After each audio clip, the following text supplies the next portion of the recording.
এটা আমার কথা না ভাই, বিজ্ঞানী বলছে মানুষের শরীরে প্রায় 360টি জয়েন্ট আছে। এই যে দেখেন প্রমাণ। এদের সংখ্যা হচ্ছে 360টি।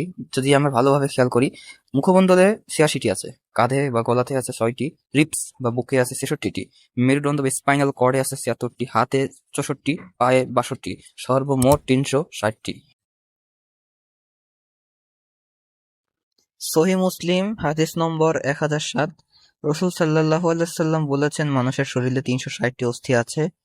অতঃপর যে ব্যক্তি আল্লাহর তাওহীদের ঘোষণা দেয়, কাউকে সালাম দেয়, কোনো মানুষকে খাবার খাওয়ায়, কষ্টদায়ক বস্তু রাস্তা থেকে সরিয়ে দেয়, সৎ কাজের আদেশ দেয়, এভাবে তার 360টি সদকা আদায় হয়। অর্থাৎ হাদিসে বলা আছে 360টি সদকা হিসাবে 360টি অস্থির কথা।